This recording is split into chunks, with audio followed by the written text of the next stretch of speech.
E aí, galera, preparem-se para conhecer a história simplesmente incrível de uma santa que foi tipo uma super-heroína da caridade. É sério, uma mulher nobre que quebrou todas as regras da sua época para mostrar o amor de Deus de um jeito muito radical. Bom, a nossa história começa num lugar que um dia já foi o centro do mundo, sabe? Roma. Só que nessa época a cidade não estava nada legal. Imagina só, a glória antiga tinha virado um monte de ruínas e a pobreza estava por toda parte. Nas ruas, nas vielas, era um tempo bem difícil. E aí, no meio dessa confusão toda, uma coisa muito esquisita acontecia. Uma mulher da nobreza, que devia estar lá nos palácios, em festas chiques, era vista andando por esses lugares pobres, com umas roupas bem simples. Ué, quem era ela e o que ela estava aprontando por ali? Mistério no ar. Então vamos descobrir quem era essa mulher. O nome dela era Francisca Bussa, de uma família super importante, os Ponziani. Mas ó, já vou adiantando, ela não era uma nobre como as outras não. A Francisca, desde pequenininha, já sentia um chamado no coração, sabe? Tipo uma grande aventura esperando por ela.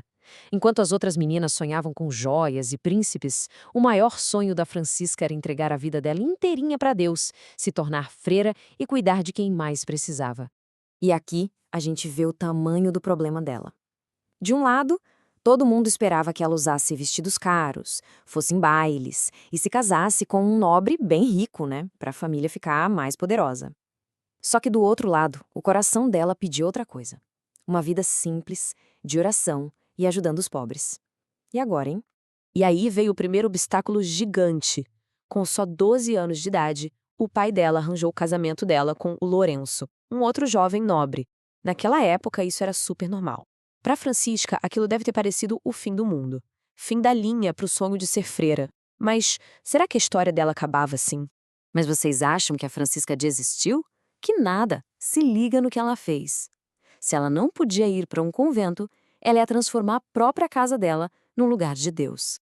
E foi exatamente isso que ela fez. A missão dela começou de um jeito que deixou todo mundo de cabelo em pé.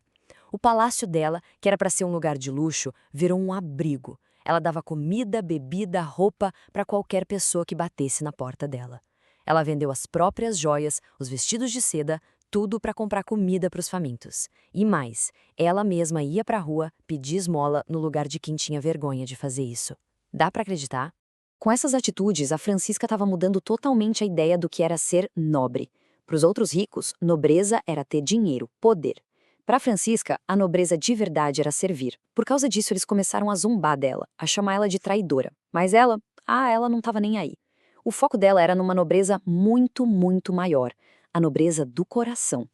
E se liga só no poder da fé dela. Um dia, o sogro dela ficou tão bravo com essa história de dar tudo para os pobres que ele pegou as chaves, esvaziou todo o estoque de comida da casa e deixou só um restinho de pó de milho lá no fundo. Mas, alguns dias depois, aconteceu uma coisa inacreditável. Quando foram abrir o celeiro, ele estava transbordando, cheio do melhor trigo que já tinham visto na vida. Foi um verdadeiro milagre. E olha que legal, isso que a Francisca fazia é exatamente o que a nossa igreja ensina.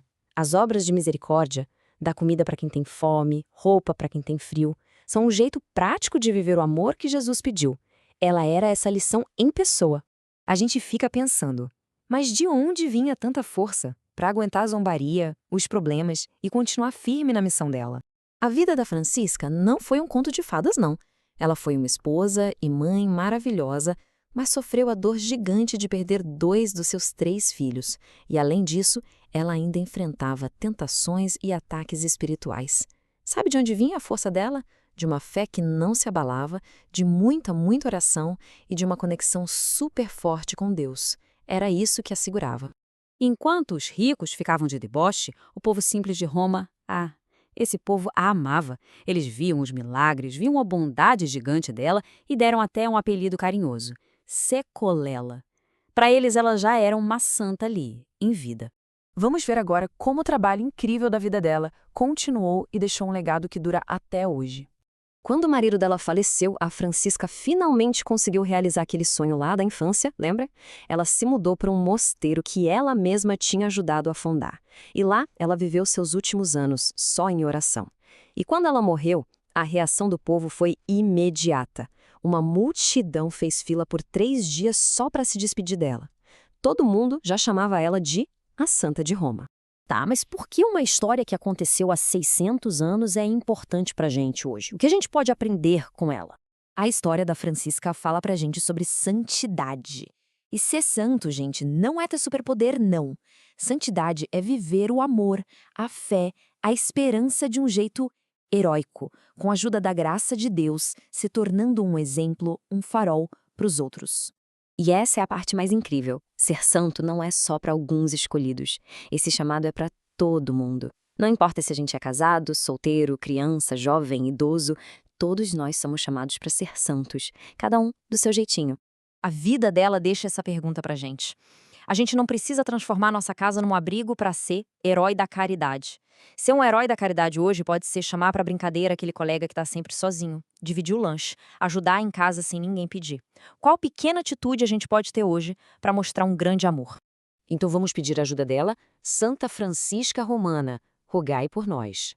Pessoal, espero que tenham gostado de conhecer essa santa super corajosa e inspiradora. Se curtiram, não esqueçam de deixar aquele like, compartilhar com a galera e, claro, se inscrever no canal Catequista Felipe Lucas. Um abraço e até a próxima.